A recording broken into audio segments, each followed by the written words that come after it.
안녕하세요. 네. 좋네요. 두 번 받으니까 봐봐요.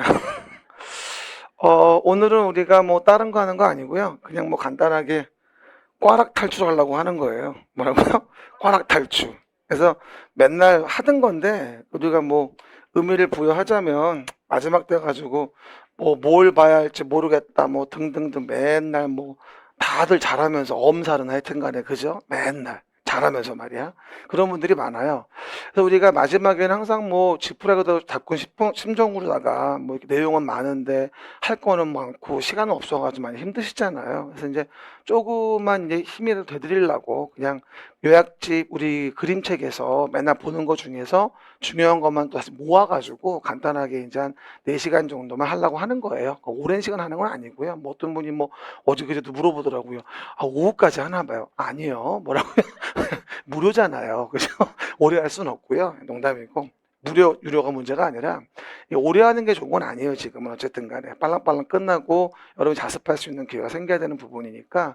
그래서 뭐 지금 이 차를 포기할까 말까 막 고민한 점수는 막 40점 중반, 50점 초반 왔다 갔다 하고 점수는 안 나오는 고민을 많이 한단 말이에요. 근데 제가 다시 한번 오늘 비롯 한 번 더 말씀드립니다만 대부분 40점대에서 이 50점대 점수가 나오시는 분들의 특징을 제가 검토를 해보잖아요. 그럼 매번 드리는 말씀인데 제가 매번 얘기하죠. 우리 문제는 상중하의 레벨이 있잖아요. 그럼 제가 계속 귀 아프게 얘기하는데 맨날 들을 때 뭐 알았어 알았어 이래놓고 검토를 안 해요. 말로만 알았다고 하고 말로만 알았다고 하지 말고 봐봐 12개 뭐하죠? 16개 12개 이게 보통 기본적인 패턴이란 말이야 일반적으로. 그럼 우리가 매번 얘기하듯이 요거를 내 것으로 맞춰야 되거든요.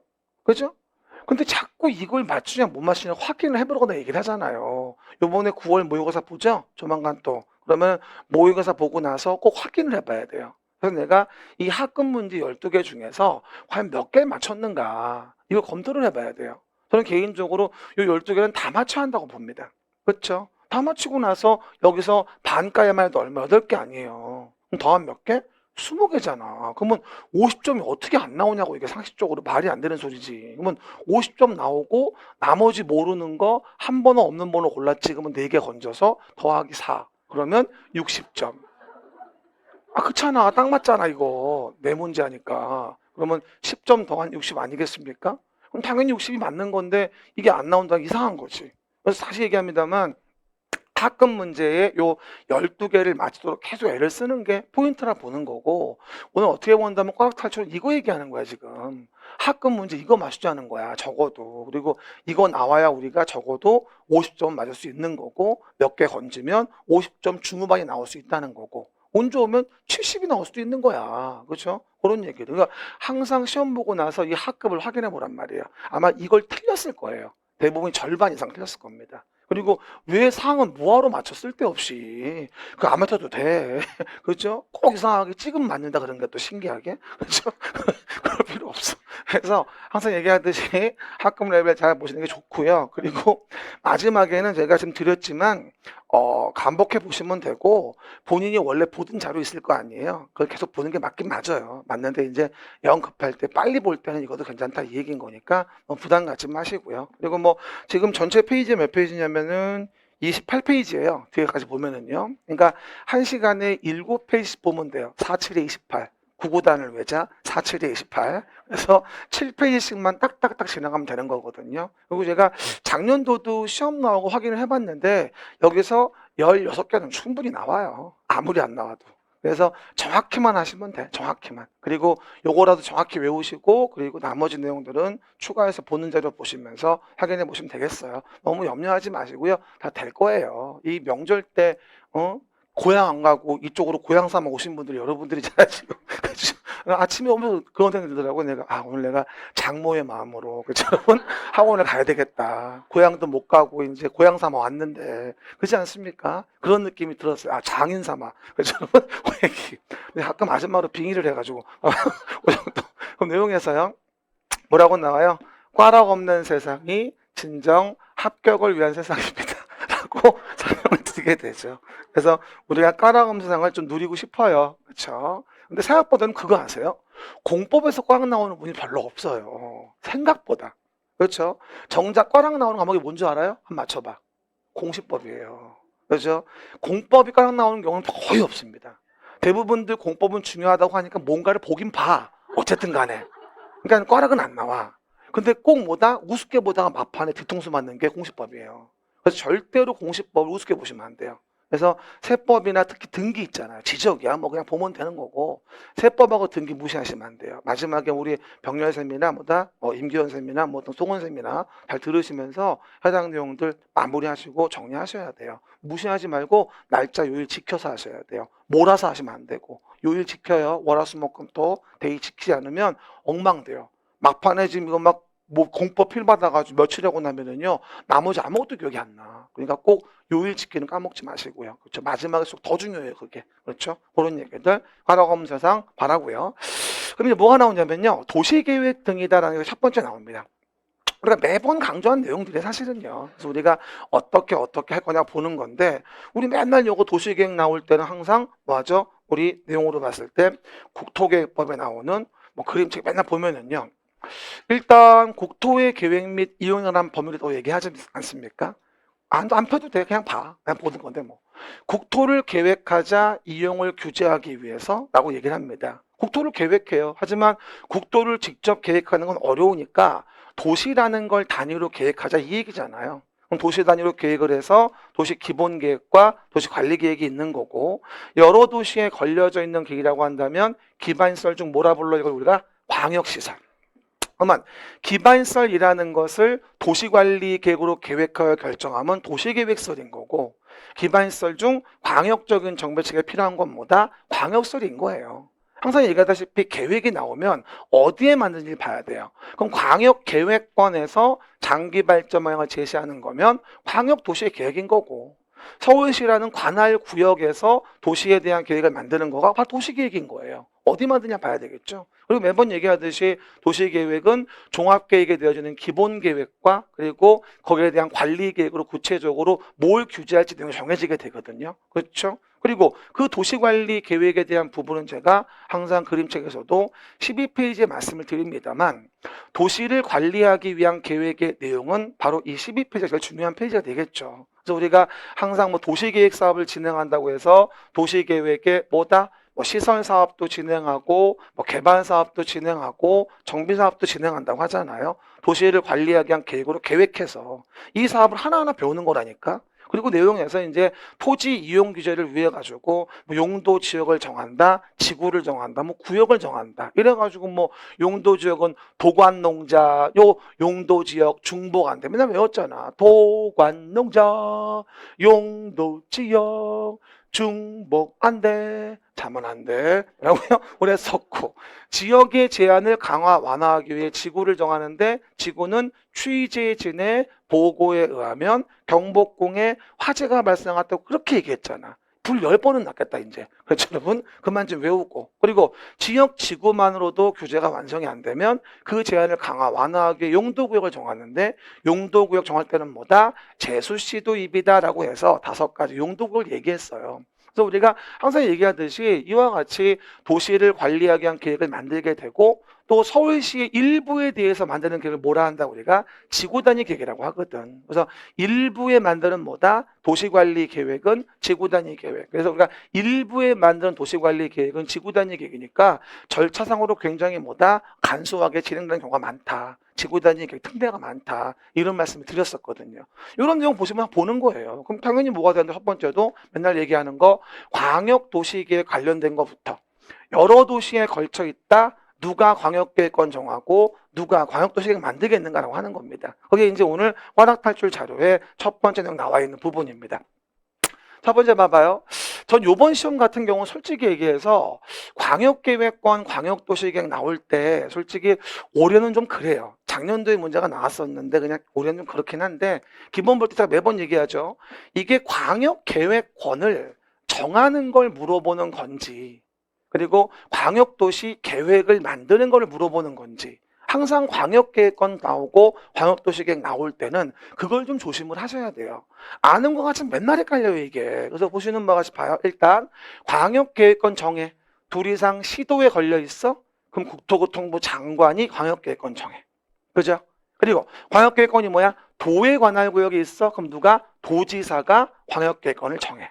그러면 그렇게 정해진 곳에다가 이제 계획을 만들겠지. 그러면 계획은 시장 군수가 공동으로 만드는 언제야? 광역계획권이 같은 도일 때. 그럼 광역계획권이 다른 시도에 걸려 있다면 시도지사가 공동으로 만들어. 그리고 도지사가 단독으로 만들 수도 있네. 시군이 협의 거쳐 요청했다거나 3년 내 승인 신청이 없었을 때. 국장은 언제? 국가계획과 관련돼 있다거나 3년 내 승인 신청이 없었을 때. 이럼 누가? 도나 국장이 직접 만들 수도 있다. 그리고 시장 군수가 요청을 하게 되면 도지사와 공동으로 만드는 경우도 있고, 시도가 요청을 하게 되면 국장과 공동으로 만드는 경우도 있다. 대부분이 근데 광역도시계획 문제가 나올 때는 100% 이 광역계획권에 정하는 것과 계획을 누가 수립하는지 이걸 물어보는 게 대부분의 문제 패턴이에요. 이건 반드시 외워줘야 되고, 광역도시계획보다 자체에 대해서는 타당성 검토 의무를 부과하지 않는다는 거예요. 그렇죠? 왜? 여러 도시에 걸려 있어가지고 긁어부스럼이니까 굳이 그럴 필요가 없다는 얘기죠. 그래서 기본적인 내용 기억하시고 꼭 기억해요. 광역계획권 정하려고 하는 건지 광역도시계획 만들려고 하는 건지 그 구분을 하면서 지문을 봐줘야 돼요. Listen carefully 해봐요. 광역계획권이 같은 도였어요. 그러면 광역도시계획은 도지사가 수립해야 한다.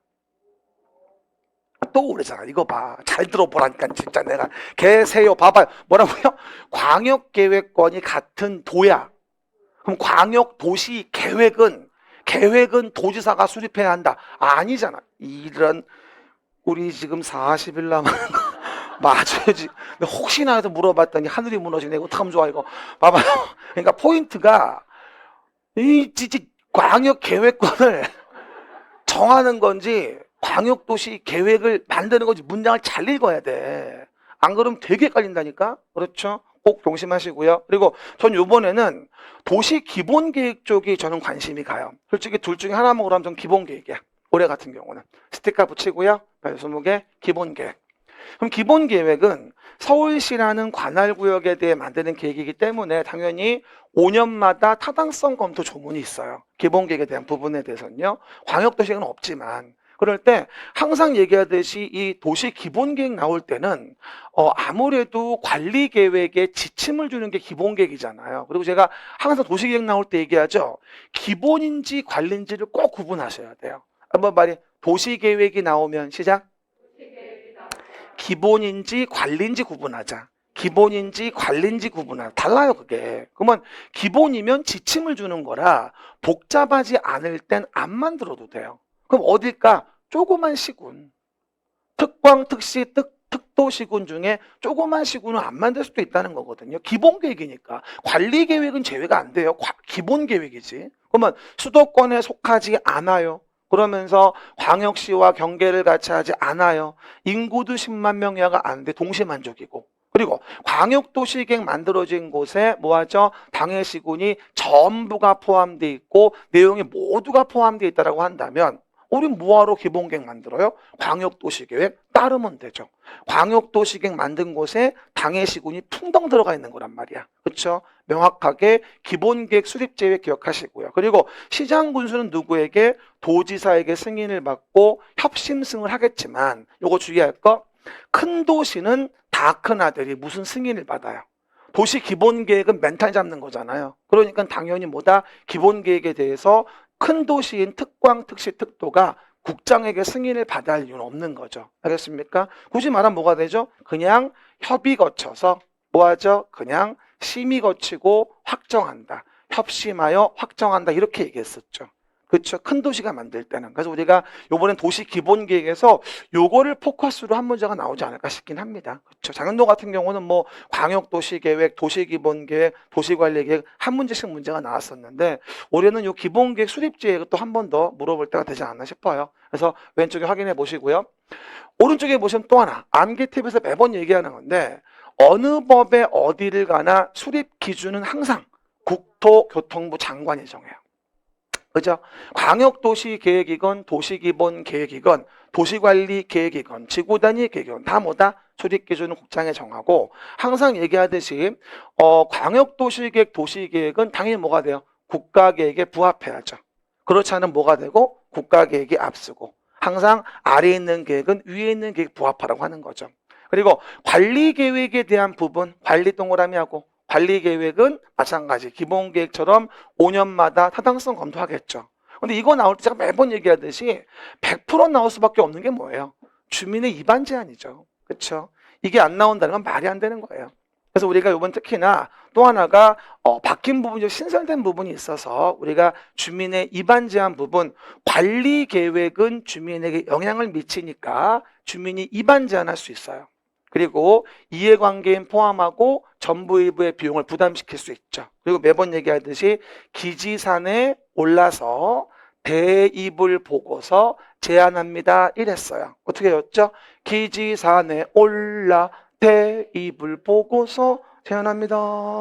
이거를 용어로 외우면 안 돼요. 행위 제한 대체가 중요한 거지 이게 용도 주고 폐지가 중요한 게 아니거든 이게. 그렇죠? 그래서 기반시설, 지구단위 계획, 산업유통개발진흥지구, 용도 주고 폐지구 하고 행위 제한 대체하기 위한 경우와 입지 규제 최소구역 요게 위반 제한 사유로 등극한 거. 요게 아주 포인트죠. 올해 같은 경우는 100% 나올 질문이고요. 기지산 대입이라고 하고요. 여기서 그리고 동의에 대한 부분은 뭐가 된다? 이렇게 5분의 4고 나머지는 3분의 2인데 아직까지 입지 규제 최소구역은 뭐다? 아하, 시행령이 안 나와서 놓쳤죠? 7월 6일 날 나왔어야 했는데 그래서 3분의 1 걸로 보이지만 아직은 안 나왔어요. 제가 나오면 긴급하게 인스타 해드릴게. 그렇죠, 여러분? 어쨌든 그래서 기본적으로 이렇게 내용 보시면 되고 그리고 항상 얘기하다시피 국공유지를 제외하죠. 동의할 때. 왜 제외하냐? 민간자의 순수한 의도를 알고 싶은 거예요. 항상 여러분 국공유지 제외 포함 나올 때마다 미치겠어 이런 분들이 많은데 미칠 거 없어. 이해하면 돼. 민간자의 순수한 뜻을 알아야 한다면 국공유지를 포함시키면 안 되지. 제외시켜야 되는 거 아니겠냐고요. 그러니까 주민의 입안 제한도 동의해서 국공유지는 제외일 수밖에 없는 거예요. 그렇죠? 제가 매번 얘기하듯이 모든 걸 다 외워야 문제를 맞추는 게 아니라니까요. 그럼 다시 한번 물어볼게요. 어려운 문제를 맞추는 비법은 뭐다?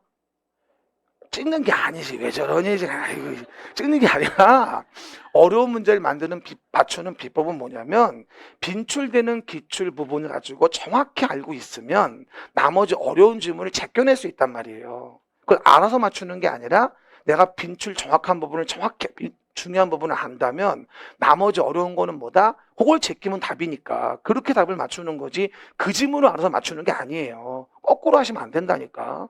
충분히 되는데 왜 말을 안 들어? 그렇죠? 하란다는 것만 해도 60점 충분히 나오는데. 그렇죠? 올해 상대평가 아니에요. 오해하면 안 돼요. 그러니까 그냥 뭐 하죠? 하란 거 하라면 되는 거요. 그리고 또 결정권자는 반드시 외워야 됩니다. 결정권자 반드시 외워야 됩니다. 일단 결정권자는 누가 됩니까? 아하, 시도 대도시의 시장. 시도 대도시의 시장. 그리고 제일 중요한 거 작년 기출이었죠? 시군이 입안한 지구단위 계획은 시장 군수가 결정할 수 있어요. 기억나시죠? 경기도 광명시예요. 광명시는 대도시 아니에요. 그런데 일부에 철산동에 지구단위 계획 만들어요. 이것까지 도한테 결정받는 건 찌질해요. 지구단위 계획 특례인 거죠. 그래서 시장 군수가 입안한 지구단위 계획은 시군이 직접 결정할 수 있다. 이거 32회 문제였고 또 물어볼 거니까 꼭 기억하시고요. 그 다음에 국장 언제 정하죠? 개발제한구역, 국가계획 연계된 뭐가 되죠? 시가와 조정구역. 그리고 수산자원보호구역은 해양수산부 장관이 뭐가 된다? 결정을 하게 되고요. 주의할 건 효력 발생은 언제야? 제가 맨날 이렇게 그림책에다가 12페이지 그림을 그려놨듯이 도시관리 계획에 대한 그림을 이런 식으로 그림을 그려줘야 돼요. 그래야지 뭐가 되죠? 내 토지가 여기 있다. 산이다, 43번지다, 임야다, 여기서 도시계획의 시설사업이라는 게 시행될 거다라는 거를 A가 인지를 해야 되거든요. 그래서 지형도면 고시한 날이 뭐가 되어진다? 도시관리계획 효력 발생이 된 거예요. 여긴 다음날 들어가면 안 되고 다음날 언제 들어가? 효력 상실을 간주할 때 다음날에 있는 거야. 그림을 그려주지 않으면 A가 인지할 수 없거든요. 그래서 우리가 도시관리 계획에 대한 뭐다? 효력 발생 관련된 부분은 지형도면을 고시한 날 발생한다는 얘기고 매번 제가 설명을 드다시피 여기에는 다음날 들어가면 안 된다는 얘기예요. 지형도면 고시한 날 일단 요거라도 정확히 외워요. 그렇죠. 일단 이게 머릿속에 없는데 다른 거 외우는 건 정말 바보 같은 짓이에요. 자꾸 얘기해요. 충분히 붙을 수 있는데 시험이 안 되는 이유는 뭐냐면 막판에 꽈락 탈출을 위한 준비를 안 했기 때문인 거예요. 자꾸 안다고 생각을 하는 거야. 그걸 모르는데. 그래서 이거라도 먼저 체크하고 나머지 여유 될 때 그림책인 거야. 그리고 지금 이론 총정리 엊그제 끝냈죠. 그림책으로. 그리고면 꽉 탈출 다 본 다음에 이거 완전 연습이 되어지고 알겠으면 뭐하죠? 다시 한번 이론 총정리 던져 봐보세요. 그림책으로. 훨씬 더 잘 들어올 거예요. 알겠습니까? 베이스를 잡고 들어가는 거니까. 그럼 다음 거 봐봐요. 그럼 이제 용도, 지역, 지구, 구역이고요. 완전 100%죠, 여기도. 그렇죠? 도시관리계획 나올 때 관리계획 내용에 대해서 우리가 용도, 지역, 용도, 지구, 용도. 아까 그림책 12페이지 봤듯이 있지 않습니까? 그럼 우리가 항상 얘기하는 용도, 지역에 대한 정의에 대한 부분들. 사실 이것도 굉장히 많이 틀려요. 아주 너무 쉬운데도 이거 틀린 사람이 굉장히 많더라고요. 다시 한번 얘기하면 용도 지역은 서로 중복되면 안 돼요. 용도 지역은 사람으로 치면 남성, 여성 같은 거예요. 남성이면서 여성인 사람이 있냐고 말도 안 되지. 중복이 안 돼. 용도 지역은 뭐다? 베이스로 까는 거니까. 그럼 용도 지역 봐봐요. 도시 지역 정의는 뭐예요? 인구와 산업이 밀집돼 있다. 밀집이 예상된다. 도시 지역이죠. 그러면 주상, 공록, 도시 지역, 주거, 상업, 공업, 녹지입니다. 그렇죠? 그럼 물어볼게요. 중층주택. 우리가 중증이야. 뭐라고요? 중층주택은 일반 2종. 뭐라고요? 중층주택은 일반 2종. 그렇죠? 공동주택. 2종 전용. 바로 위에 써 있어. 뭘 고민을 해. 뭐라고요? 2종 전용이니까 뭐다? 공동주택. 그러면 전용 주거 지역에 아파트를 질 수도 있다. 또 X란다. 뭐라고요? 공동주택에 아파트 있잖아. 그러니까 전용 주거 지역에 아파트 질 수 있단 말이야. 2종 전용일 때. 용도 지역부터 다시 한번 단둘이 합시다. 그렇죠. 아는 것 같지만 아는 게 아니라니. 그렇죠. 그러면 하나 물어볼까요? 내용에서 준 주거 지역은 주택만 짓는 거죠? 아니요. 주거에다가 상업 업무 기능이 보완된 걸 준주거라고 하고요. 준주거가 가장 이용도가 높은 땅이죠. 주거지역 중에서는. 그리고 중1, 6은 상업지역. 중심 일반 유통 걸린 상업지역. 중1, 6은 상업지역. 물어봐요. 환경을 저해하지 아니하는 공업 배치를 위한 지역은 준공업지역이다. 굉장히 헷갈리죠. 일반 공업이에요. 환경을 저해하지 않는 공업 배치. 그리고 이번에 그것도 10월달 모의고사에 물어볼 텐데 불가피한 경우에 하나요 제한적인 개발을 허용한다는 건 자연 녹지입니다. 이거 10월 모고에 나올 거예요. 그렇죠? 평가서 여러 번 나왔고 중개사는 나온 적이 없죠. 중개사는 생산 녹지만 그동안 물어봤었거든요. 농업적 생산을 위해서 개발을 유보하는 건 뭐라 부르고 생산 녹지라 부르지만 불가피한 경우에 하나의 제한적인 개발을 허용하는 건 자연 녹지예요. 녹지 지역 중 가장 이용도가 높은 건 어디다? 자연 녹지인 거죠. 그리고 보전 녹지 있고 도시 외의 지역에 주의할 거 봐봐요. 도시 외의 지역 주의할 게 뭐냐면 봐요. 여기 아까 생산 녹지 있었죠? 생산 관리 좀 봐봐요. 이게 되게 헷갈려요. 그러니까 농림지역으로 지정하기는 곤란해. 관리해줘. 이건 생산관리고. 농업적 생산을 위해서 개발을 유보해. 이건 생산녹지예요. 근데 이걸 섞어놓으면 되게 헷갈리다니까. 들어봐요. 생산녹지지역은 농림지역으로 지정하기 곤란해서 관리하는 녹지지역이다? 아니라니까. 그렇죠. 혼동하지 말 것. 그리고 계획관리는 뭐예요? 도시지역으로 편입이 예상돼요. 뭐라고요? 도시지역으로 편입이 예상돼요. 라고 하는 게 계획관리. 그리고 보전관리에 대한 부분은 뭐가 되어질까요? 자연환경 보전지역으로 뭐하죠? 관리에 곤란한 지역은 보전관리로 이루어지게 되고요. 농림이나 자연환경 보전지역은 우리가 세분되지 않는다. 그래서 관농자의 비도시에 대한 부분에 세분되는 건 뭐다? 관리지역뿐이겠죠. 도관농장. 그리고 그 관리지역은 무엇으로 이용될지가 애매한 땅이기 때문에 이거 중요하다고 했죠. 특례 부분. 관리지역의 토지가 어느 날 농업진흥지역 지정됐다면 농림으로 간주한다. 공간이 없어 안 썼지만 보전산지였으면 농림 또는 자환보로 간주하는 거 알고 있죠.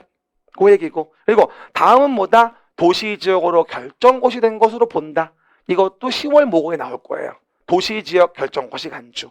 가장 중요한 거 항만구역과 어항구역에 대한 부분은 도시지역에 연접한 공유수면 일대 한정하고 또 산업단지도 도시로 보지만 농공단지는 도시로 볼 필요가 없고 택지개발지구, 전원개발사업구역, 예정구역 도시적으로 보지만 수력발전소, 송변전 설비만을 위한 경우는 밤에 무서우니까 도시로 간주할 이유 없다. 이건 다 기억했더라고요. 밤에 가서 불빛이 없으면 무섭거든. 그렇죠? 그렇게 이해하시면 되겠죠. 그리고 공유수면 매립과 관련된 부분에 대해서 항상 이거 매립 목적과 이웃 용도가 같아야 한다는 거예요. 그럼 어떻게 되죠?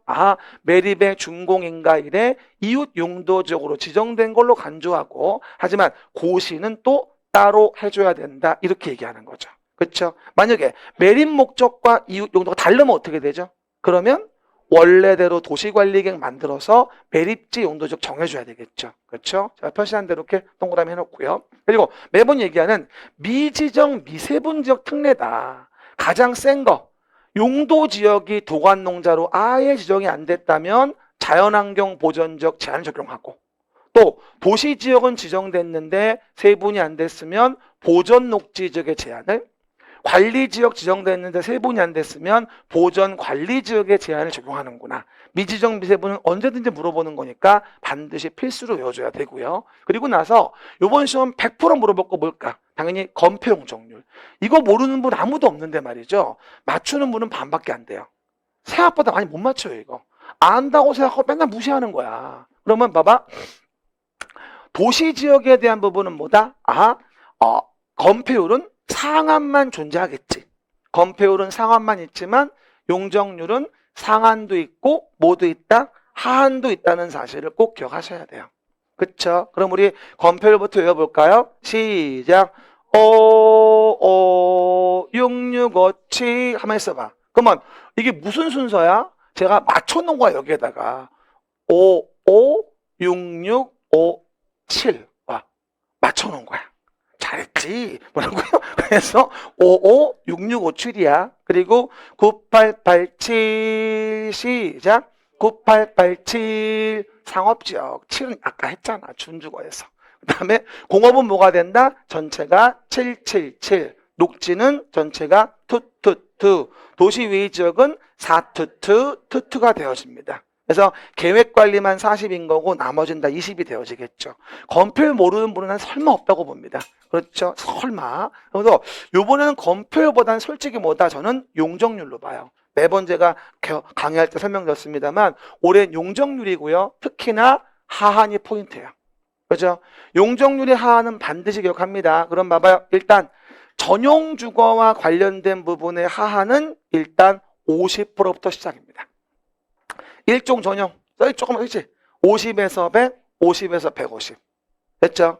일반 주거는 100부터 100에서 200, 100에서 250, 100에서 300. 그리고 준주거 200에서 500. 준주거 500, 준주거 500. 액션 스타트 시작. 준주거 500, 준주거 500. 확인하시고요. 즐깁시다. 그리고 상업적은 뭐다? 200부터인데 중1, 6은 상업적이고 마이너스 200 빼주니까 1500, 1300, 1100, 900 최저는 200부터. 공업적은 뭐다? 150부터. 150에서 300, 350, 400 전일준이고요. 그 다음에 녹지지역 나머지는 다 50부터인데요. 50부터인데 빽빽팔이죠. 하나 주의할 게 생산 녹지는 제발 좀 주의합시다. 생산 녹지의 최대가 100이에요. 근데 생산 관리에 대한 최대는 80이거든. 이게 도시 외 지역에 대한 부분에서 우리가 생산 관리에 대한 부분에 대한 것들을 생산 녹지와 많이 헷갈려요. 그래서 우리가 도시 외 지역에 18888 계획 관리만 일단 100이 되어지는 부분이고요. 보다 나머지는 다 80이거든요. 그리고 여기 생산 녹지에 대한 부분은 100이에요. 꼴의 도시라고. 그래서 생산 녹지와 생산 관리 혼동하지 마시고요. 여러분 그거 아셔야 돼요. 용적률 나올 때 서두르지 말고 잘 읽어요. 그리고 자대로 읽어보고 답을 해야 돼. 다시 얘기해요. 어려운 거 읽으려고 맞춰야 될 지문을 빨리 푸는 건 정말 바보 같은 짓이에요. 어려운 걸 읽지 말고 꼭 맞춰야 되는 문제를 정확히 읽으세요. 그러면 실수가 훨씬 줄어요. 점수가 올라갑니다. 솔직히 얘기할게요. 어려운 거 12개는 찍어서 맞추지 않는 이상은 대한민국의 어느 사람 수업을 못 맞춰요. 만약 들어봤다 하다가 맞출 수가 없어요. 알겠습니까? 그건 낭비야, 낭비. 할 필요가 없다고. 그러니까 내 말을 항상 얘기하는 게 뭔지 알아? 어렵고 100년 가야 한 번 나올까 말까 뭐하러 하냔 말이야. 쓸데없이 그거를. 물론 나올 수도 있지. 그럼 맞출 수 있을 것 같아? 못 맞춰. 그러니 읽을 때 연습 잘 하셔야 돼요. 명심하시고 자꾸 얘기하지만 여러분이 조금만 방법을 바꾸면 재수 안 할 수 있어요. 근데 방법을 못 바꾸고 고집 부리면 여러 번 걸려요. 시간이. 그거만 아시면 돼요. 됐고요. 밑에 너무 중요한 거 또 하나가 성장관리 계획을 수립한 지역. 네, 일부러 갖고 와서 다시 또. 그러면 건폐율, 용적률에 대한 부분에 대한 거 성장관리 계획 수립했다면 특례가 인정되겠지. 그럴 때 계획관리 건폐율은 50% 이하. 또 계획관리 용적률은 125% 이하. 그리고 추가된 거 맞아. 생산관리 원래는 자연 녹지까지만 30% 이하였는데 이번에 7월 6일날 개정 추가되면서 농림지역과 생산 녹지까지도 건폐율 30% 이하에 대한 특례가 추가됐어요. 7월 6일날. 그래서 다 들어온 거니까 같이 한번 격해 놓으세요. 원래는 제가 써놨던 유보용도 있죠. 유보용도인 계획관리, 생산관리, 자연녹지가 유보용도잖아. 유보용도일 때만 특례가 있었는데 보존용도인 농림지역과 생산녹지에 대한 부분도 건폐율 30% 이하 특례를 인정할 수 있도록 도입이 됐어요. 7월 6일날. 그래서 성장관리 계획 수립한 경우에 인센티브 다시 한번 확인해 주시고요. 작년도의 기출문제 이게 나왔잖아. 계획관리 건폐율. 성장관리 계획 만들었을 때 거기에 맞춰 행위했다면 인센티브 주겠다. 그게 이제 지나간 작년 문제였죠. 그럼 올해는 반드시 계획관리에 대한 용적률하고 나머지를 물어볼 거란 말이야. 그래서 이번에는 건폐 용적률 문제가 용적률 자체 물어보는 거하고 성장관리 계획 만들었을 때에 대한 인센티브 물어봐서 두 문제쯤 이상 됩니다. 그래서 아무것도 아닌 것 같지만 지금 페이지가 용도 지역 주구역 4페이지가 너무나 중요하다라고 이해해 보시면 될 것 같아요. 들고 다니면서 외우기 괜찮아요. 그렇죠? 그 얘기. 그럼 다음 앞에 용도지구 봅시다. 용도지구 구역은 좀 간단히 써놨어요. 제가. 그래서 용도 지역에 대한 부분을 제한을 강화 완화하기 위해서 용도 구역을 정한다고 합니다. 그러면 용도지구라고 하는 건 뭐다? 용도지구는 용도 지역의 제한을 강화 완화합니다. 그냥 용도지구는 지역의 제한을 강화 완화하게 정하죠. 이게 정의 문제에서 한번 나온 적이 있었죠. 봐봐요. 용도 지역은 서로 중복되지 않게, 용도 지구는 지역의 제한을 강화 완화, 용도 구역은 지역 지구의 제한을 강화 완화하기 위해서. 그럴 때 용도 지구는 9가지죠. 취재진의 보고에 의하면 경복궁에 화재가 발생했대요. 화재 원인은 뭔데? 스트레스? 뭐라고요? 용도 지구가 화재 원인이었죠. 물론 스트레스 받죠. 내가 알지. 그래서 취락지구하고요. 특정 용도 제한지구하고 개발진흥지구. 그래서 뭐가 돼요? 이게 취재진이다. 자, 이렇게 얘기하는 거예요. 그 다음에 또 하나가 뭐죠? 보호지구랑 고도지구 보고에 의하면 경복궁, 경관지구, 복합용도지구 그리고 화재가 발생했대요 라고 해서 총 9가지가 있는데 전 여기에서 요번에 간단하게 넣은 자신감이 좀 있는데 전 둘 중에 하나라고 봅니다. 아마 용어정의 2개 물어볼 거예요. 그리고 용어정의 2개 중에 하나, 행위 제한 하나 물어보지 않을까 싶어요. 내가 찍는 건 이거죠. 특정 용도 제한지구 요거 정의 기억하세요. 주거 교육 환경 보호, 청소년 보호. 이거 보호지구 아니고 특정 용도 제한지구예요. 뭐라고요? 주거 교육 환경 청소년 보호. 됐습니까? 그래서 뭐 오염물질 배출시설이라든가 위숙박 있죠. 이런 거 못 들어간다는 얘기예요. 뭐라고요? 오염물질 배출시설 아니면 위숙박 관련된 거 있죠. 이런 거 들어오지 마라 이런 얘기인 거야. 뭐 주거 교육 환경 청소년 보호를 위해서. 그렇죠 여러분? 이거 보호지구 아니에요. 그리고 내용에서 오해하지 말건 또 하나가 경관지구가 있는데요. 경관지구 중은 자연경관, 시가지경관이 있는데 그 중에 특화경관지구가 있어요. 그러면 이 경관지구 중에 특화경관의 정의가 왜 안 나오는지 알 수가 없죠. 나와야 돼요. 그러면 특화경관지구에 대한 정의에 대한 부분은 원래는 주요 수변수계, 수변에 대한 부분, 한강변 이런 경관을 보호하는 목적이었는데 지금은 문화적으로 보존 가치가 있는 건축물. 뭐라고요? 문화적으로 보존 가치 있는 건축물에 뭐하죠? 특별한 경관을 보호하는 것까지도 포함을 시켜서 이걸 특화경관지구라고 개명을 했어요. 특화경관지구는 아무리 봐도 뭐가 되어진다? 그냥 놔뒀을 땐 전혀 예측이 안 돼요. 매번 얘기하듯이. 그래서 특화경관지구는 뭐다? 아하, 해당 내용 주요 수변수계와 문화적으로 보존가치 큰 건축물에 대한 부분을 뭐하죠? 특별한 경관을 보호한다. 그게 특화경관지구다 하는 부분들 기억하셔야 되고요. 게다가 저는 행위 제한 사항으로 봤을 때 이번에 복합용도지구가 가장 핵심이라고 봅니다. 복합용도지구. 그러면 복합용도지구는 완화를 위해 정한다고 했는데 어디에 정한다고 했냐면 일반 주거, 일반 공업, 계획관리.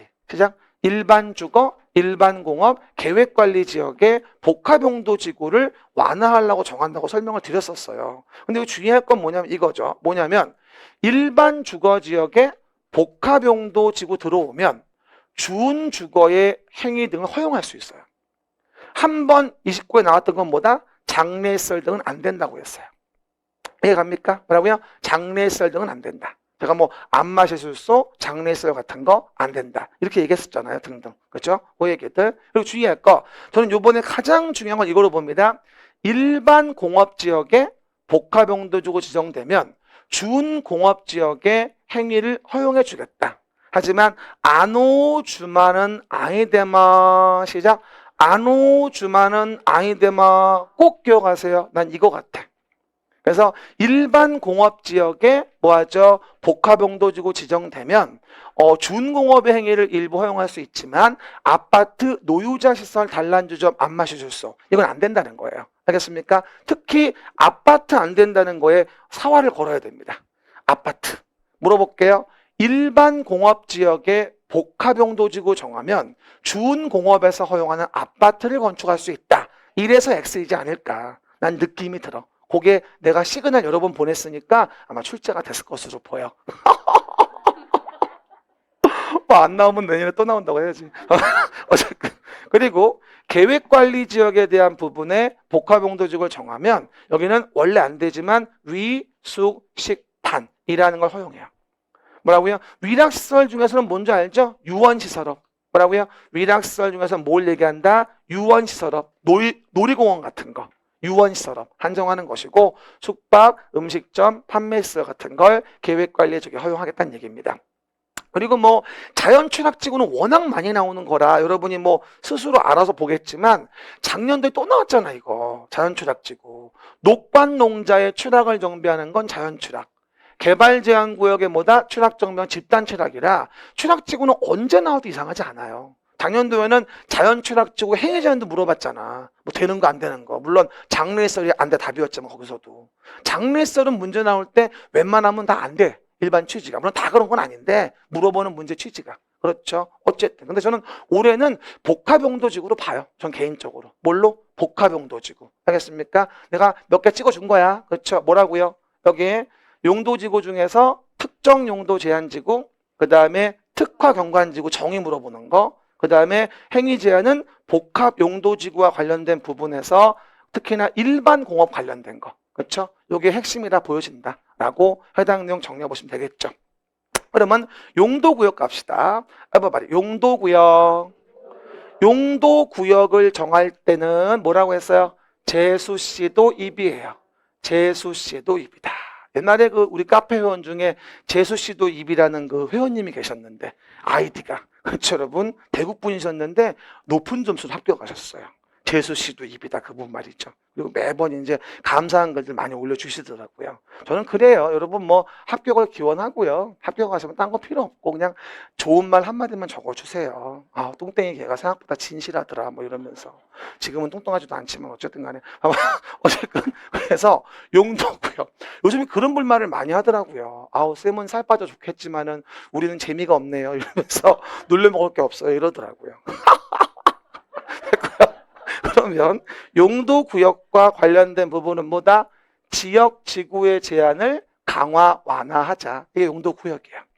요번에 또 누가 압니까? 용도구역 정의 물어볼지.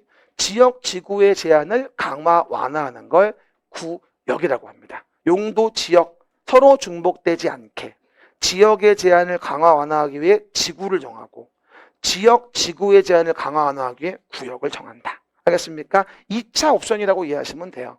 용도 지역은 바닥이고 용도 지구는 1차 옵션이고 용도 구역이 2차 옵션인 거예요. 따지고 보면.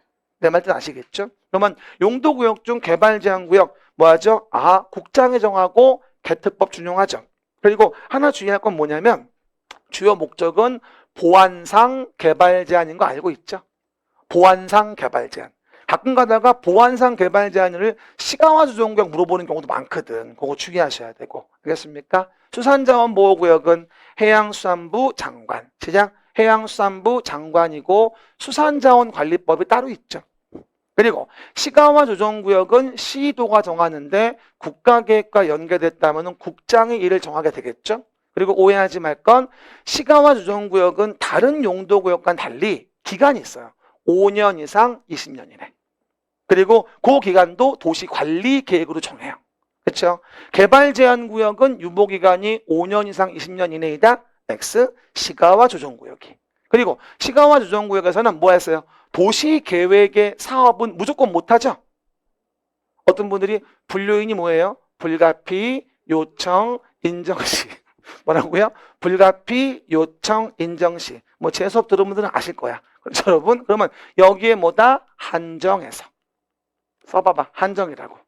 그래서 불가피하다 사업의 시행이 또 관계중앙행정기관장 요청이 있었다. 국장이 문제없다고 인정했다. 불가피, 요청, 인정 시에 한한 도시계획 사업은 할 수 있다. 그렇죠. 그리고 도시계획 사업 말고 개발행위 허가라고 한다면 별표 24에 정해진 행위에 한정해서만 할 수 있다. 물론 별표 25에 허가를 거부할 수 없는 행위도 있겠지만 뭐라고요? 별표 24. 뭐 좀 물어봐요.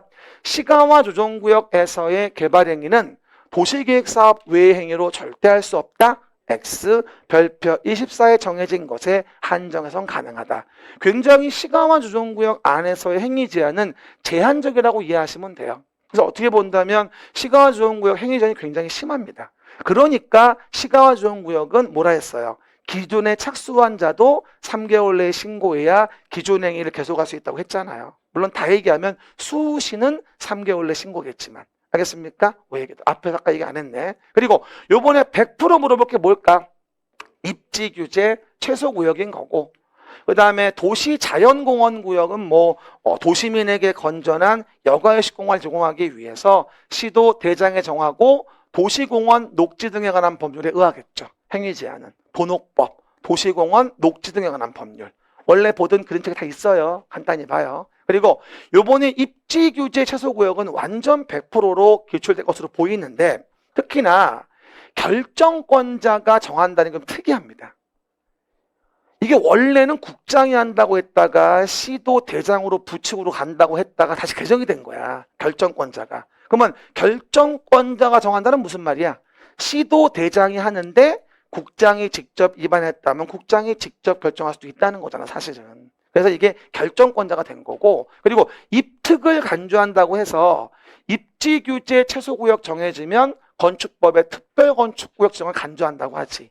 입특을 간주한다, 입특. 시작. 입특을 간주한다, 입특. 그리고 요번에 입지규제 최소구역의 지정 대상에서 7월 6일 날 시행령이 새로 들어왔단 말이야. 여러분 다 다른 건 안다고 전제하고 새로 들어온 거 없는데 적어놨어 내가. 도시첨단산업단지야. 이거 제가 요번 모의고사에 일반 산업단지라고 냈어. 이해갑니까? 요즘에 계속 이 질문 많이 나와. 도시첨단산업단지가 지정되면 입지규제 최소구역으로 정할 수 있게 7월 6일에 신설됐어요. 됐죠? 그리고 9월 모고 10월 모고에 계속 나와요. 그러니까 잘 봐도 느낌 괜찮아. 그리고 소규모 주택 정비사업 시행구역도 추가됐고요. 그리고 요거 근린재생형 활성화 계획을 수립하는 적 요게 추가됐잖아. 원래 과거 기출에 경제기반형이었지 근린재생형은 아니었거든. 근데 지금은 원래 법령에 뭐다? 경제기반형의 경우도 정할 수 있고 그리고 시행령에 뭐가 된다? 근린재생형의 경우도 이제 가능하단 말이야. 개정된 거야. 그래서 과거의 기출문제 고쳐야 돼. 이제 경제 기반형만이 아니라 근린 재생형 활성화 계획을 수립하는 지역도 입지 규제, 최소 구역으로 정할 수 있다는 사실. 이번에 7월 6일 날 개정된 거니까 다시 한번 단도리 하시고요. 그리고 또 입지 규제 최소 구역에서 행위 제한은 너무 특이하게 입지 규제 최소 구역 계획이라는 걸 직접 만들어요. 그리고 입지 규제 최소 구역 계획은 뭘로 정한다 우리가? 기억나지? 도시 관리 계획. 입지 규제 최소 구역 계획이라는 것 자체도 이것도 도시 관리 계획 내용이야. 그렇죠? 그래서 입지 규제 최소 구역, 입지 규제 최소 구역 계획 다 뭐야? 도시 관리 계획으로 계획하여 정한다는 얘기지. 근데 문제는 그걸로 뭘 배제할 수 있겠는가? 적용 배제가 주택법, 주차장법, 문화예술진흥법이었는데 여기 이게 추가됐어. 건축법의 공개공지확보. 그렇죠? 이게 추가된 거야. 주주 문건을 배제한다. 시작. 주주 문건을 배제한다 라고 얘기하는 거지. everybody, 주주 문건을 배제한다. 그래서 건축법의 공개공지, 대지 면적의 10% 범위내 공지를 만드는 거 아니야. 그럼 건물 짓기 싫어. 공개공지 때문에 부담스러워. 이해갑니까? 안 하려고 그래. 알았어, 임마, 알았어. 알았으니까 빼줄게. 줘봐. 만약 개발해봐. 이렇게. 도시지역의 복합적인 토지이용 증진을 위해서. 알겠습니까? 요거 한 번 더 단도리 하고요. 저는 가장 중요한 올해 핵심은 입지 규제, 최소 구역. 이거 기본으로 확실히 외워둡니다. 알겠습니까? 그 얘기들. 아주 가능성 높아요. 기억하시고요. 그리고 우리 서울시 일부에 만드는 계획, 뭐라 한다? 지구 단위 계획입니다.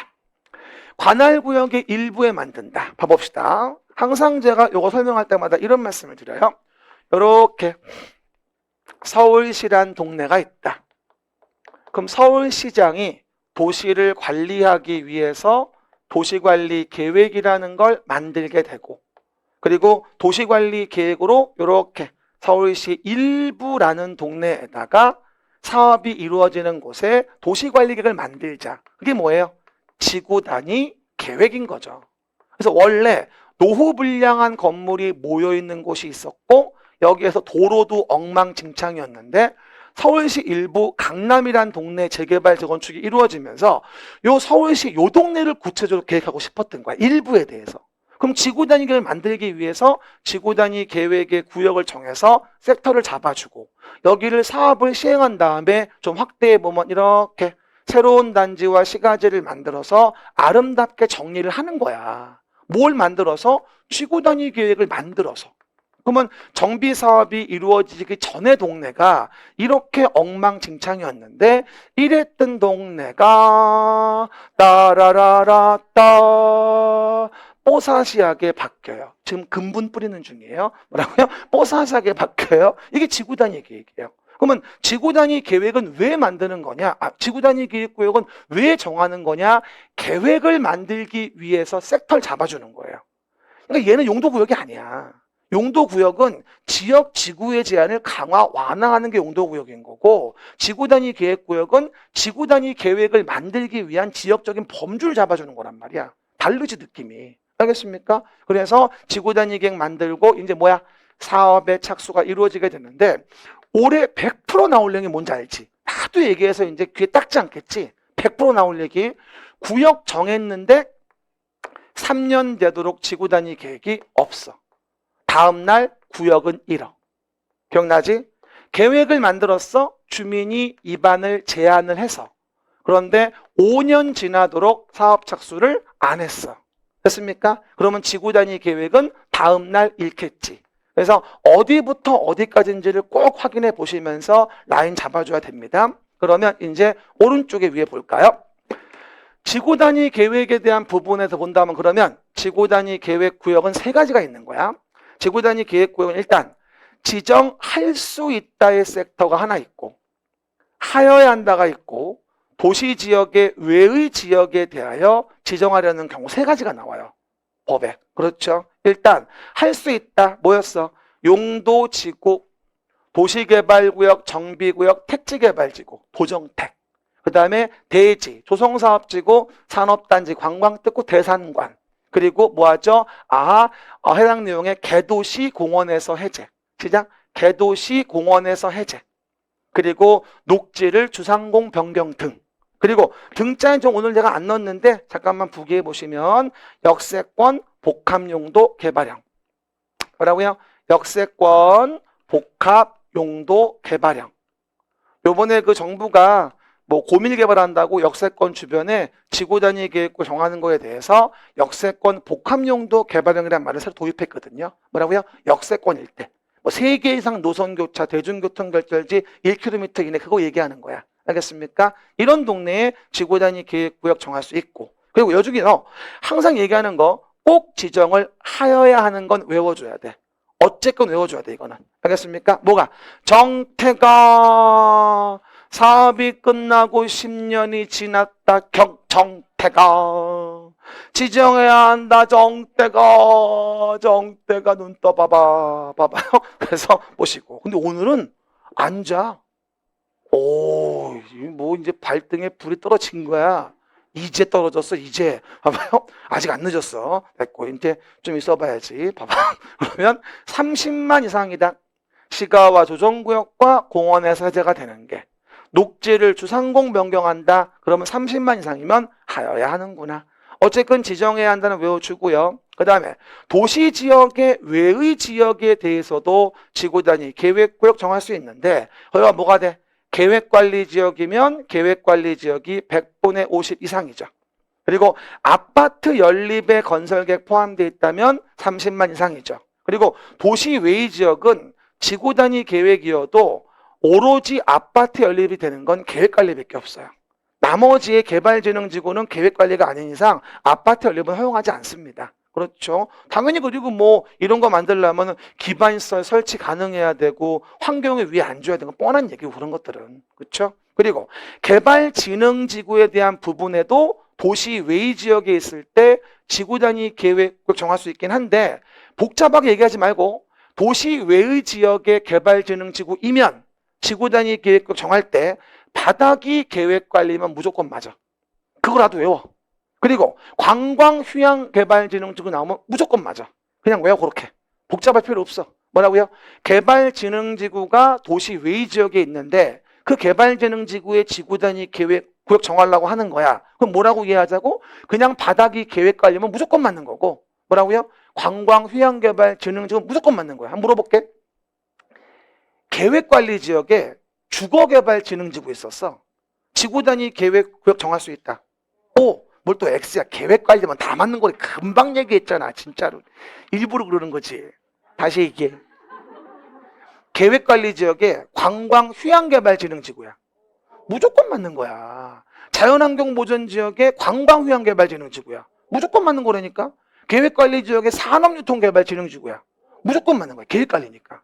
계획관리지역에 지정된 개발진흥지구와 관광휴양개발진흥지구면 도시 외의 지역의 지구단위 계획구역은 무조건 맞아. 두 개만 외워. 그렇죠. 그럼 웬만하면 건질 수 있어. 알겠습니까? 그 얘기들 확인하시고요. 되게 복잡한 거야 이거. 내가 간단하게 얘기해 주는 거지 지금. 그렇지? 그거라도 건져. 우리 지금 목적은 뭐야? 꽈락 탈출이거든. 그렇죠 여러분? 80점이 아니란 말이야. 그 점을 명심하셔야 돼. 그렇죠 여러분? 그 얘기들. 사실은 말해도 몰라 잘. 모르면서 듣는 거야. 그냥 중요하다니까. 그냥 이거를 정확히 보면 고를 수 있다니까 단순화하면. 그렇죠? 그 얘기들. 어렵게 할 필요 없어. 그리고 행위 제한보다 대체를 위한 게 도시 외라 하더라도 할 수 있다. 라고 얘기했었죠. 그리고 두 번째, 지구단위 계획에 대한 부분은 지구단위 계획 만들 때 반드시 포함될 내용이 있다. 시작. 지구단위 계획 만들 때 반드시 포함될 내용. 여기 봐봐 여러분. 정비사업이 이루어져. 여기서 정비사업에서 이렇게 만들려고 해. 근데 정비사업이 이루어졌는데 도로 등에 대한 기반시설 배치 규모에 대한 것도 안 들어가 있어. 이게 무슨 정비사업이야? 어? 정비사업 됐는데 건축물의 용도 제한도 안 가하고 건폐 용적률에 대한 부분도 해당 내용 부분을 규제하지 않고 높이의 최고 최저한도 아무것도 안 정해. 이거는 뭐다? 지구단위 계획 의미가 없는 거야. 이건 뭐야? 밥상을 차리면 반드시 밥상에 있어야 될 밥국 김치라고 이해하시면 돼. 밥국 김치 없으면 못 먹는 거야. 나 오늘 아침에도 김치국 먹고 왔어. 저번에 얘기했지? 떡도 넣고 만두도 넣었다? 되게 맛있었어. 그래서 해당 내용에서 기반시설 배치 규모하고 건축물 용도 제한과 건폐 용적률. 근데 요즘에는 일요일에 자주 나오니까 집사람이 좋아하는 것 같더라고요. 뭐 안 귀찮게 안 하니까 그렇죠. 오늘은 안 나갈 거야. 그래서 이렇게 내용들 보시면 돼요. 봐보시고요. 옛날에 신혼 때는 주말마다 어디 간다 그러면 그만 좀 가라 그러더니 이제는 눈치를 본다. 토요일에 약속 없어? 그래서 물어봐 요즘에는. 약속 만들어야 되겠어. 봐봐. 어쨌건 기반시설에 뭐가 되어지죠? 배치, 규모, 건축물 용도 제한, 그리고 건폐율, 용적률. 그 다음에 높이의 최고 최저 한도는 지구 단위계획에 반드시 포함돼야 돼. 다음 중 지구 단위계획에 반드시 포함되는 게 아닌 것은 5번 보행 안전 등을 위한 교통처리 계획. 답이야. 그렇죠? 이건 반드시 포함이거든. 그리고 하나 주의할 게 있어요. 제가 여기서 말씀을 드리고 있는 요 150%하고 200%에 대한 부분은 이건 뭐 얘기하는 거야? 최대한도 얘기하는 거야. 적용 용적률, 적용 건폐율의 최대 얼마까지 1.5배, 2배까지 완화할 수 있다는 거야. 어떤 인센티브를 줘도 1.5배, 2배를 넘어서 완화할 수는 없다는 얘기야. 내 말 뜻 이해되죠? 도식은 도시외건. 알겠죠? 그거 이해하시고요. 그 다음에 주차장 설치 기준에 대한 완화에 대한 부분에 대한 것은 하도 많이 나와서 뭐 100%까지 완화할 수 있다. 차 없는 거리의 조성, 차량 진입 금지 구간, 한옥마을 보전. 이건 다 알죠? 100%. 그렇죠? 근데 요번에 제가 또 나올 수 있는 거 이걸로 보는 거야. 역세권 복합용도 개발형. 요거 완전 100%지. 역세권 복합용도 개발형에 대한 부분에 대해서는 또 준주거 지역만 얘기하는 거야. 완화의 내용은. 그러면 역세권 복합용도 개발형 지구단위 계획에 대해서는 준주거 지역이면 공공시설에 대한 용지를 제공했을 때, 공공시설 용지했을 때 용적률 140%, 1.4배. 준주거가 원래 용적률이 얼마야? 원래 최대가 500이란 말이야. 그걸 1.4배를 완화한다면 사실은 7배까지는 가능하다는 거야. 그래서 요거 나왔을 때 1월 달에 앞으로는 준주거 지역에 700%까지 용적률을 허용해서 고밀 개발을 할 수 있게 될 모양입니다. 이상공 기자를 불러보겠습니다. 이러고 나왔잖아. 뉴스에서. 그 YTN에 있어, 이상공 기자. 어쨌건. 그리고 공동주택에 대한 1조 확보 높이 제한도 얼마? 200% 이내 완화할 수 있다. 2배. 원래는 공동주택 동간거리가 이만큼 띄었으면 이만큼밖에 못 짓는데 이만큼 띄워놓고 이만큼을 짓는다는 얘기야. 이해 갑니까? 2배 이내 완화할 수 있다는 얘기지. 준주거일 때 얘기하는 거야. 말해. 준주거. 그리고 너무 중요한 거 요번에 베스트, 완전 중요, 또 흥분된다. 또 뭐라고요? 실효. 100%지. 작년에 지구 단위 계획 문제가 안 나왔다니까요. 미쳤어 완전히. 그렇죠. 나와야 되는데. 그래서 오해 말 건 지구 단위 계획 구역에서 지구 단위 계획까지는 몇 년? 3년. 그리고 안 하면 다음날 구역 실효. 지구 단위 계획에서 사업차 수는 몇 년? 5년. 안 하면 다음날 계획 실효. 그래서 어디부터 어디까지인지 잘 보시면서 내용 등을 정리해 보셔야 합니다. 됐고요. 이래서 우리가 용도, 지역, 지구, 구역, 지구 단위 계획 설명을 드려봤어요. 아주 간단한 것 같지만 내가 나온다는 포인트 하나 집어넣습니다. 다음 거 봅시다. 그러면 도시계획 시설 사업을 시행합니다. 도시계획 시설 사업. 여기 좀 봐보세요. 그럼 도시계획 시설 사업은 뭐다? 서울시라는 동네에서 도시관리 계획으로 계획을 한다는 거죠. 그래서 도로 등에 대한 부분에 기반시설을 설치하자. 그럼 도로 등의 기반시설은 도시관리 계획으로 계획하여 결정을 하자. 그래서 결정된 시설을 뭐라 부르겠다 우리가? 이걸 도시계획 시설이라 부르고, 도시계획 시설로 결정이 됐다면 이 계획으로 A라는 자의 토지를 규제할 수 있게 된다. 그렇죠? 그러면서 이거를 사업을 시행하는 걸 뭐라 하죠 우리가? 도시계획 시설 사업이란 말을 쓰게 된다는 얘기입니다. 한번 말해. 도시계획 시설 사업. 시설 사업이죠. 그렇죠, 여러분? 그러면 가장 중요한 메커니즘은 뭐다? 사업이 장기적으로 미집행됐을 때, 장기 미집행됐을 때 A의 권리를 어떻게 보호해 줄 거냐라고 하는 부분이 패턴이고, 올해 나올 건 분명히 실시계획이지. 실시계획 실효와 관련된 거 100%지. 그렇죠? 몇 가지만 정확히 하시면 됩니다. 그럼 봐봐요. 이거 간단히 보고 쉴게요. 그러면 기반시설에 대한 부분의 종류에 대한 건 교공, 유공, 방보한. 시작. 교공, 유공, 방보한. 이건 뭐 다 알아 이제. 교공, 유공, 방보한. 매번 얘기하는 거죠. 그러면 교통시설, 공간시설, 유통공급, 공공문화체육, 방제, 보건위생, 환경기초에 대한 부분에 7가지의 기반 종류가 있는데 요번에 저는 혹시 모를 게 이걸로 보는 거야. 계획하지 않고도 설치할 수 있는 거. 뭐라고요? 계획하지 않고도 설치할 수 있는 거 제가 일부러 가로에 써놨어. 그렇죠. 가로한 거. 그럼 뭐가 돼요? 주면 계획 없이 할 수 있어. 주면. 그리고 공공공지 계획 없이 할 수 있고 열공급 방송통신시장. 열방시는 계획 없이.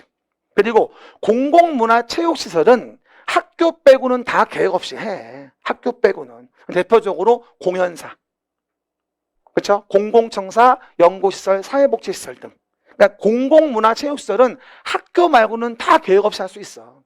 이해가셨습니까? 대표적인 거 공연사. 왜 집어넣냐면 요거 내가 요번에 4월에 평가사에 나왔어 이게. 그래서 혹시 몰라서 내가 공연사만 집어넣은 거야 지금. 알겠습니까? 됐고요. 그리고 방제시설 중 계획 없이 할 수 있는 거 저수지, 방방방, 사방방이에요. 막 방방하는 거죠. 그렇죠? 저수지, 방방방, 사방방이고요. 그리고 장종 뷔페. 장종 뷔페는 계획 없이. 뭐라고요? 장종 뷔페는 계획 없이. 뷔페는 왜 계획 없이? 어차피 배는 쳐 불러오니까. 뭐라고요? 뷔페는 계획 없이. 이것도 재미없다. 이제 바꿔야 되겠다. 그 얘기들 확인해 보시면 되고. 그리고 완벽하게 자주 나오는 거 공동구. 안 나온 적이 한 번도 없어요 이거. 공동구. 맨날 나오는 거야. 그래서 공동구는 유통공급설로서 도로 밑에 군역 만들어가지고 거기다가 여러 가지 공동 수용하는 거 아니겠습니까? 그러면 공동구 관리자가 누구고? 특광, 특시, 특도시군이고. 그리고 작년 또 나왔던 거 누가 설치한다? 200만을 초과하는 도정택, 경공청 6가지. 도정택, 경공청의 시행자가 설치하는데 작년 답은 산업단지 사업의 시행자라고 나왔단 말이야. 산업단지는 없죠 여기에. 근데 또 나올 이유는 없고 올해 같은 경우는 딴 건데 일단 가스관 하수도관은 시작. 가스관 하수도관은 공동구 협의회 심의 거쳐 수용할 수 있고 저는 이번 시험에서 중요한 거는 뭘로 보냐면 이거죠. 설치 비용 관리 비용. 시작. 설치 비용 관리 비용 이 부분이 핵심이라 봅니다. 그러면 설치 비용과 관련된 부분은 점용 예정자와 시행자 부담. 시작. 점용 예정자와 시행자 부담이고 만약에 점용 예정자가 이를 부담하지 않았으면 출입할 때마다 허가를 받아야 되고 이건 평가사 문제 그럴 때 점용료를 조례가 정하는 바에다 납부해 줘야 돼. 이 조례를 물어봤어요 이번에. 점용료 정하는 거를 그냥 국장이 정한다가 아니라 조례로. 뭐라고요? 요게 이번에 평가사 문제였어. 혹시 모르니 기억해. 뭐라고요? 그 점용 예정자가 그 설치 비용을 부담하지 않았다면 출입할 때마다 허가를 받아야 되고 뭐가 된다? 해당 내용 부분에 조례로 정하는 점용료를 납부한다. 알겠습니까? 아는 부분 해당 내용 이해하시면 되고 또 허가받지 않았으면 어차피 뭐야? 1천만 원 이하 과태료도 들어가는 건 뻔하고 뭐라고요? 1천만 원 이하 과태료 같이 부기하든가 이해하시면 되고요. 그리고 관리 비용은 뭐다? 점용하는 자가 함께 부담해. 왜? 공동구 이렇게 있으면 공동구 안에 뭐하죠? 이렇게 공동구 안에 여기는 가스 배관, 여기는 수도관 이런 식으로 점용한 면적이 있을 거 아니겠어? 그러면 점용 면적에 따라 관리비는 부담하는 거야. 그래서 오해 말 거. 공동구 관리 비용은 관리자가 부담한다고 나오면 절대로 안 돼. 관리사무소가 무슨 관리비를 내. 뭐요? 관리비 산정해 주는 거지. 관리비는 점용하는 자가 내야지. 점용 면적에 따라서. 알겠습니까? 그래서 설치비용, 관리비용, 특히 설치비용 관련된 거는 관련 조항까지 같이 기억하셔야 돼. 점용 예정자가 안 냈으면 허가받아야 되고 조례가 정하는 점용료를 내야 되고 허가를 위반하는 경우는 1천만 원 이하 과태료에 처하니까 같이 한번 기억해서 연결해 줘야 돼. 뒤까지 같이. 여러분 그거 아셔야 돼요. 평가사 문제에 과태료 문제가 나왔어요. 원래 안 나오다가. 제가 동영 때 문제 풀 때 몇 번 얘기할 거야. 올해 같은 경우는. 알겠습니까? 중요하게 다루는 건 아니겠지만 혹시 모르니까. 알겠습니까? 과태료 문제 한두 번 낼 거야 제가. 동영 풀 때. 동영도 봐야 돼. 버리면 안 되고. 동영은 뭐 그냥 서비스 아니야. 중요한 정규 과정이야. 알았죠? 그리고 유지관리 계획은 누가 만든다고? 공동구 관리자가 5년마다 만들어. 그리고 여기서 그냥 끝일까 하다가 하나 더 냈어. 광역시설 관련된 부분이야. 광역시설. 광역설도 어차피 기반시설이거든. 그래서 광역설은 도시계획시설의 규정에 따로 광역시설 설치관리 규정이 있는 게 아니라 도시계획시설의 설치관리 규정을 따르는 거야. 그리고 국가계획과 관련돼 있다면 무조건 국장이 해야 한다가 아니라 다른 법률에 의하여 설립된 법인이 설치관리할 수도 있어. 제가 매번 얘기한 거 뭐하죠? 대표로 본다면 예를 들어서 뭐 KTX 같은 걸 설치한다면 뭐하죠? 국가철도공단 같은 별도의 법인을 나라에서 만드는 거야. 그럼 이런 자에게 뭐하죠? 설치관리 시킬 수 있는 거거든. 그렇죠? 그래서 국가계획 관련됐을 때 국장이 설치관리 하여야 한다는 틀려. 다른 법률에 의하여 설립된 법인이 설치관리할 수 있으니까. 하지만 국장이 설치관리 할 수도 있다? 이건 틀렸다 보기 어려워. 됐어요? 할 수도 있고 다른 법률에 의해 설립된 법인이 할 수도 있는 거니까. 이해 가시겠습니까? 그렇게 내용들 정리해 보시면 기반시설 관련된 부분은 받고 이제 쉬었다가 도시계획시설 사업부터 정리해 보도록 합니다.